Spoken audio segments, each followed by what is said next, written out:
Good morning. My name is Scott Redler, Chief Strategic Officer at T3Live.com. And my name is John Darcy. I'm the Editor-in-Chief, and together we bring you the Morning Call. It's beginning to look a lot like Christmas here in New York. It's no longer 60 degrees like it was on Sunday, getting a little colder, and Santa Claus looks like he's coming to town in the markets. Scott, world markets are higher, Asia, Europe. We can go ahead and take a look at the world markets first before we jump into the S&P. Well, like you said, I think there's a little bit more volatility in the northeastern weather versus the actual markets. I don't know if it's global warming, global cooling, another ice age, whatever it is. Something weird's going on. I'm sure the market or the headlines will start obsessing about that. Why the stock market will go down. Why the stock market will crash because of the weather. Because of the volatility in the weather. Well, anyway, with that said, you're right. The equity markets, have been feeling like Christmas for most of 2013, and you have Europe at, 5-day highs, multi-year highs. You take a look at the EWG, which a lot of people have been getting bullish on, which is really an ETF for Germany that just shows you one that's led the way, with the DAX. You have, the EWJ, which we talked about, which is the Nikkei it's at 6-year highs with dividends. It should be higher than this. You could look at the DXY, but the one spot that I think a little people are concerned about is the Shanghai, because you have this trend that was pretty strong. It started holding in there right around there. It looked like it was going to go, and then boom, down for 10 sessions on their credit fears. So with that being said, I guess, John, when you hear about a credit crunch and of it's a new economy. This is considered the growth, and when we were on the way up, we had some problems dealing with the growth. So there is some concern that the credit fears could have Shibor higher, and that could be something people talk about into 2014 for volatility. All right, in U.S. markets, S&P futures are 2 or 3 handles higher. Obviously, last Wednesday on the taper news, we had that big igniting bar, wide breadth to that rally, took us to new highs. And then for about a day and a half or so, we had a little bit of digestion, but the market doesn't really seem to want to rest right now. And yesterday, we broke out to new highs, and like we said, futures are a little bit higher this morning. Well, we talk about time frame analysis. For the most of 2012 and 13, we've been in this macro uptrend with some slight areas where you could have said, okay, let me figure it out. Let me take a little risk down and figure out what the next step is. So with that being said, we came into the Fed not knowing will they taper, how will the market react to it. So if you trade for alpha or for P&L, that was an important time period last week. You look at the chart of the SPX, you will see that the overall trend has been very strong for the majority of this year. Okay, each time you had a little bit of just say a wake-up call or what's going to be next. You had your outside day on May 22nd. You had a 5% or so decline. You had this head and shoulders top, about a 4% decline. Then you had this breakout failure, which led to something below the trend line, but then we came right up. So more recently, if you were a trader, you were trying to figure out how could you place yourself for a potential Christmas run. And then right here, you had this move to the 50-day we held. We reclaimed 1772. We showed power going above 1792. And then we digested, showing commitment to Wednesday. And now here we are. So with that being said, today the futures are up a little bit. I don't think we're going to get some kind of, big time extension in the indices. So we have to look at individual stocks, and I think you're better off looking at your list for your loved ones, because you don't want to miss out on that, because at this point there's been a lot to have in the actual market. All right, as we jump into sector spotlight, yesterday all the indices made new highs, but the NASDAQ showed extreme relative strength. And that was in large part due to the strength you saw in the biggest component in the NASDAQ, which is Apple. They finally ironed out that China Mobile deal. The deal was on, the deal was off, the deal's finally back on. It gives them access to the largest subscriber network in the world, 7 times the size of Verizon. Everyone was excited about Verizon coming to the iPhone several years ago, and now China Mobile obviously dwarfs that. Do you think this news is priced in right now, or do you think Apple could go higher? Well, yesterday, you never know. In my head, I'm like, I don't think this is priced in, like you said, bigger than Verizon. It's finally done. It gives them an extra Christmas. Right now, everyone's been saying it's an Apple Christmas, here in the States. And I was just on the phone with one of my good friends. I'm like, what'd you get for your kids? He said the #1 gift for his 10-year-old was an iPad, for his 5-year-old an iPad Mini, and he just went and got his iPhone. So I'm just saying, being Peter Lynch about it, people love these products, and now they're going to be able to have it in China for their holidays. So usually with Apple, you have a strong fourth quarter, a weakish first quarter. Probably not going to be the case this time. So with that being said, then after that, they're talking about some new products and maybe even a wider screen. So if they execute on all of their cylinders, this stock might even be able to take out, the old highs. But short term is what we're looking at it right now. You look at the chart of Apple, you will see that, here's been this lower range since the summer, your double bottom. Ever since then, it's been trending higher. Next big resistance comes in right around this 594, and then again up here at 640. That's on your more macro standpoint. You go to micro, something that we've been trying to navigate for you and with you. You look at this trend here. Yesterday, nice gap, closing the highs. The longer it stays above 562, the higher the probability it quickly goes through 570. Then if it closes above that 575, you could see that 594 quickly. All right, and Google also had a nice gap and go to the upside after making a new high on Friday, but it's looking a little bit extended now. Is this something that you think needs a little bit of rest or digestion, or do you think you'll continue to turn to? I came in long it yesterday and sold it. At this point, I feel like tactically it's hard to buy. On a macro basis, though, you could sit in it. It does give you no reason why it's going to all of a sudden change, but you have to figure out where you live on that one. You go to Google, you talk about our education, you talk about what we go over in our swing trades, in education class, a little eggnog this morning. With that being said, this huge gap, this pro gap gave you some clues that it could trend up for a while. Then as you measured it, it stayed above this 21-day, only touching it once. You had an entry as a trader here. You had an entry as a trader here. Up here above 1116, not sure if you just want to enter it if you're trading it for P&L, but overall, if you're in it for a macro move, there's no reason why this thing can't see 1200 plus in the first quarter of 2014. You talk about entries. We're putting the finishing touches on Scott's 2014 outlook, and Google was his stock pick of the year, I believe, in 2012 on a macro basis, so a little bit of price appreciation from that point. Right, if you were in it long then and said, I'm going to be a stock picker and put it away, let me just go back to the chart, so I'll be nostalgic. It's Christmas, right? Why not? I like to, pat myself on the back. With that being said, the reason why I picked it is because, remember this channel. Look at the size of this channel. This is a yearly channel, okay? This is when, Google was just about search, and this was an unbelievable IPO. Then for how many years? Almost 1, 2, 3, 4, 5, 6. For 6 years, it stayed in this range. And then finally, it broke out, and then when it cleared this prior high here, you then just had another move higher. And actually looking at this from, the 400 to 700, that's a, 400 points. So typically you get a measured move from 700, we're at 1100. So, you might want to be a little bit more careful up there. And Amazon had an inside day yesterday after some really nice price action recently. Is this one that's just you feel like is digesting for another move higher? By the way, Amazon is just such a clear example on why you don't take your own thoughts. Oh, it's overvalued. Oh, the PE is crazy. It's more like price trumps anything. Because you go to this daily and monthly chart. If you bought Amazon and believed in it, you are very well rewarded. Look at this price. Look at this chart. You're talking about a multi. John, did I say multi? I think so. Multi-bagger. With that being said, at this point, I think you got to approach it on a shorter term time frame, which is what we try and do here.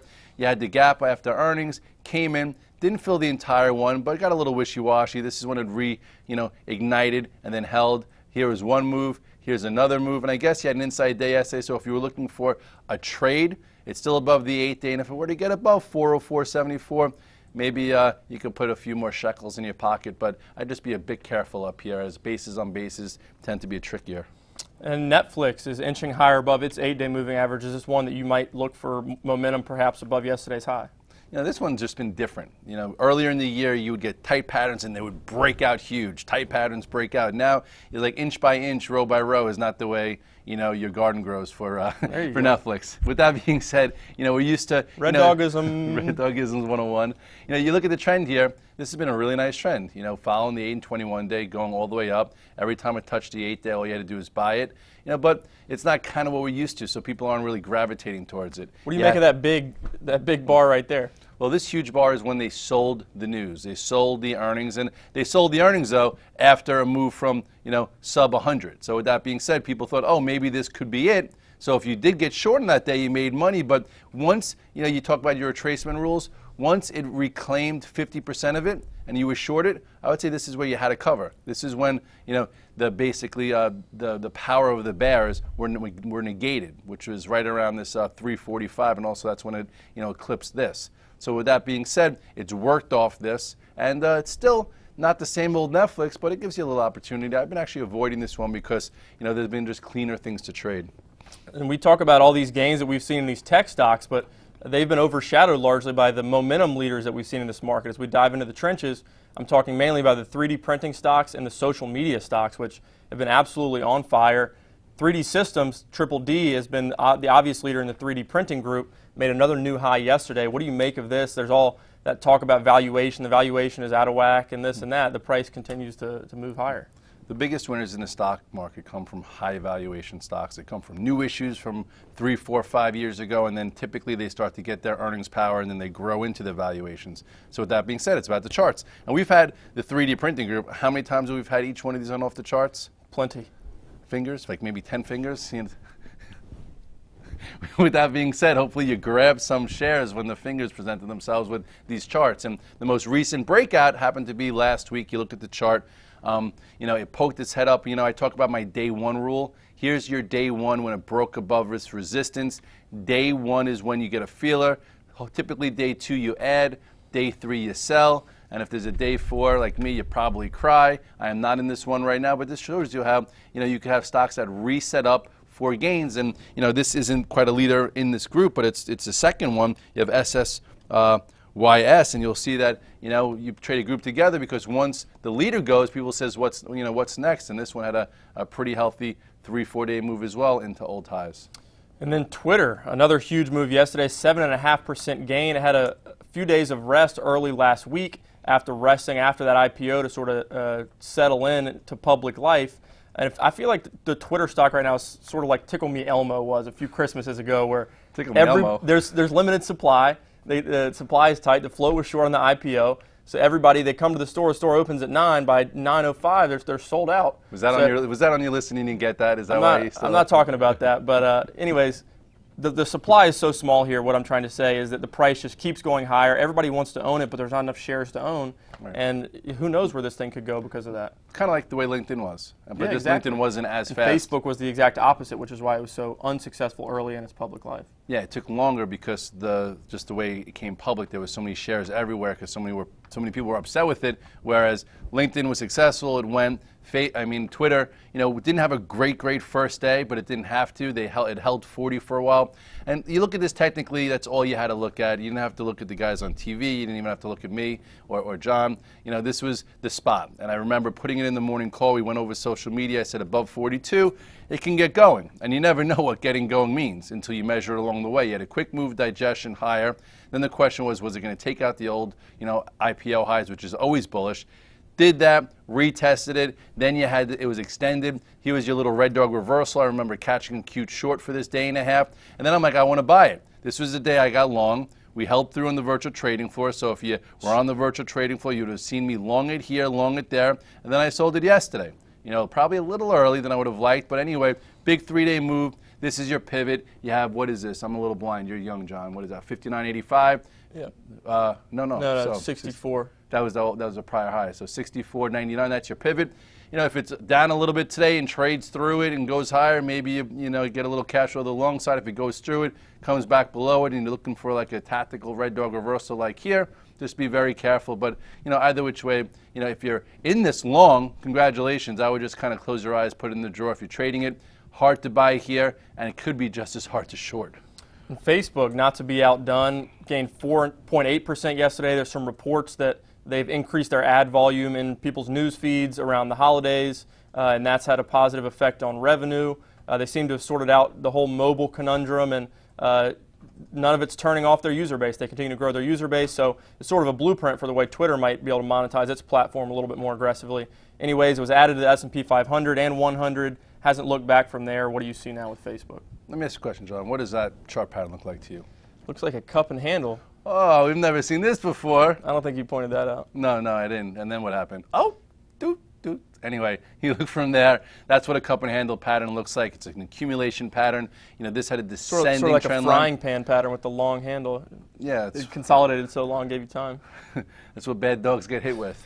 And anyway, with that being said, you go to where we are right now, and it's been an unbelievable move. Here's your cup and handle. That was, the ignition after earnings. And even if you didn't want to be involved in earnings, you didn't have options like we did or I did on the virtual trading floor, it then trended very well. Once it cleared this 32, look at this move. And then what did it do? It corrected. And then what is this pattern right there, Johnny boy? It's a red dog reversal. Oh, if I never heard that or seen that one, and that was at 44.04. Then boom. So with that being said, you go back to the daily chart, and it shows you can navigate this on the small time frames and larger ones. Here's that red dog reversal. Then you had commitment to this break of this descending channel, and then from here it's at highs. You could have navigated it any way you want. I'm not involved in this one right now. I had other places I've been hanging out. With that being said, you have the high here of 58.32. Use that as your pivot. If you long it, it still looks good. If you're trying to navigate it for cash flow, it's extended from the 8-day. It's only really 1 day out, so you could get another. It's funny the way the stock market works. Everybody hated Facebook at 19. Everybody loves it at 60. We'll jump into some quick hits here. Goldman Sachs gained 0.75% yesterday to close at a new high, but the banks in general not looking quite as perky as tech. Do you think they need some rest, or do you think this is just healthy action before another run? Well, I'm hoping it's healthy action before another run. And, with that being said, I think Goldman Sachs, the banks are just not the same thing they were. And Goldman, if you look at the chart, still, it doesn't look like Twitter, but, it did break above 170, 172, and it closed at 176.47. So with that being said, nice breakout. I think I've been long it since last Wednesday. And at some point, I feel like it's just going to extend and then, hit 180 plus. Maybe it's in the beginning of the year, maybe not. I'm looking actually to take this off soon. We'll see what happens. Hopefully it trades above Friday's high, or not yesterday. Friday's high, yesterday's high of 176.89 and goes. Just real quickly, you put up Bank of America. I guess you can't be spoiled here either. Remember this igniting bar here? This igniting bar triggered a move through the prior highs all the way to 16 before failing. Here's your Wednesday igniting bar from last week. Still hovering in the middle of this range, so as long as it stays above 1550, I still think it's in the cards to take out 1587 and then north of 16 plus next year. GLD trying to hold above its current pivot low. Looks obviously unhealthy the entire year. Do you think this is one that could head much lower in 2014 as the Fed gradually tapers? At this point, it's so hard to be short it just because of the size that it's come down, but it doesn't mean it's a long. And the gold bugs, they've been just using their opinions all year, but you could just look and do like a technical analysis 101 and see how you could have made adjustments this year. If you look at the chart real quick, let me just show you a few things. First of all, this is one thing. Okay, what does this look like? A pennant, right? Pennants could resolve either way, to the upside or the downside. This was your major inflection point coming into February. It broke to the downside. That was red flag number one. Then what does this look like? This looks like multi-month support. I'm not going to ask John to say multi, but once it broke 150, boom, that was your other signal to get out of the way or get short. And then from there, it's been trending lower. Look where it is now. It's right basically at these 2013 lows. Some bugs are going to say, oh, we have a double bottom here. I don't know. I'm not going to say it either way. It could, if it triggered above, the GLD is triggered above 115.37. Maybe you get a little bit of a move to retrace back into resistance, but I still don't think you should be overnight long this thing. Maybe trade it intraday, and at some point it does take out this double bottom of 114ish, and it could see less than 110. But to short it down here, you're looking for the extra juice, and the juice could be slippery. And the TBT broke below its 100-day on the taper news. Everybody was, bidding up rates and everything heading into that big Fed announcement, but perhaps this is evidence that people expected either a bigger taper or less accommodative language. They talked about how 6.5% unemployment is no longer their benchmark for raising rates. Whatever it is, it seems like expectations were higher than what actually happened, and so now rates have been slipping, ironically, after that big taper announcement. Well, the market tries to make everyone feel as stupid as possible. So they think with tapering, it has to go up, nothing has to do anything. That's why we've talked about putting it in the drawer. I still think that rates will be higher come the first quarter of 2014, and we could be close to 310, 325. For the full year, maybe 350 plus. I just don't think it's giving you the easy trade. If you look at the chart of the TBTs, it's still in this channel. Yes, it looks a little bit faulty. Finally, yesterday, it held where it had to. So at some point, if it starts getting north of 80, be in it. But I'd say put some in the drawer. Just put some in the drawer to help be a little bit of a hedge versus your fixed income if you have a lot of it. At this point, I think we're in a rising rates environment, but they don't want you to, make money, easily off of that, or they want to trick. A lot of people are caught in bonds. They don't want, the floodgates to open there. They want it to happen when you least expect it. Remember this year, everyone's like, rates have to go up, and didn't really start happening until the first quarter. If you look one more time here at the chart, a lot of people were playing for it to happen in the beginning of the year, okay? And then look at this failure into April, okay, before this, this streaky run all the way up here. So you're talking we went from sub 60 to north of 80. So with that being said, don't get scared out of your TBTs or your things that are helping you with a rising rates environment, because I do think rates will rise next year and the year after. All right, and GE is a stock that's really come back from the dead. They've tried to reinvent themselves by being a leader in things like the industrial internet, things we've written about at T3 Live before. But this stock looks like it's inching higher above the pivot level. Do you think it's one that could get some momentum? Well, it's not a barn burner. It's just if you need some capital to work and you're looking for a breakout, a little industrial, a little financial, if that group's going to stay strong, all it's got to do is get above 2750, and then you have a decent vehicle perhaps to 28, 29. It's definitely not something that exciting, but it's in the game.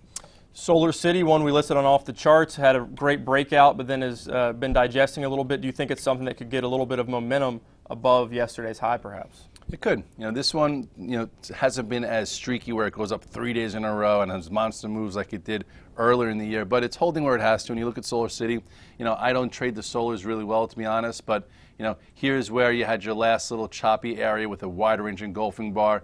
It opened up the day after and then sold off yesterday. You had a micro red dog reversal, still above the 8-day. It's flagging. I guess for momentum guys to really get excited, it's going to have to get above 58.10, but you don't have to wait till then. So if you're in a tier 1 now, stay in it. Tier 2, if it gets above this and clears this with volume.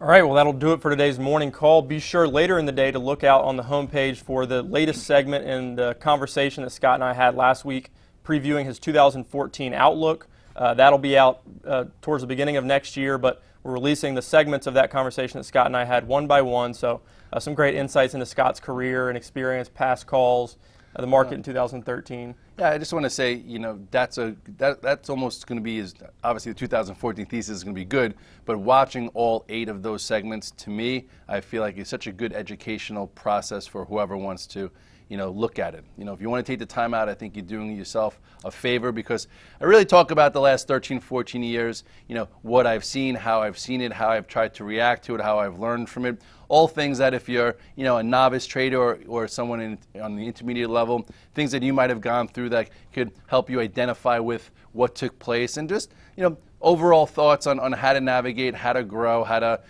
find your process, find the reason why you're in the markets, and and then hopefully grow from it. And that's what we try and do here. We try and give people tools to grow themselves, grow their process, and then we help support them along the way. And we provide a macro roadmap like a 2014 outlook, but our core competency really is navigating intermediate term trends. With Off the Charts, our newsletter product allows us to identify opportunities on a shorter term basis, and then obviously in the virtual trading floor we'll do that all throughout 2014. So if things change, we won't be stubborn, and we'll be quick to change our mind and provide an objective look at the market. But you can still have a glass half full, but be a little bearish for a month. Yeah, sure. You don't have to have glass half full and be a raging perma bull, because we're farthest thing from. We just have a positive outlook on life and a positive long-term outlook, and then having a positive attitude helps you identify the clarity of what's going on in the now.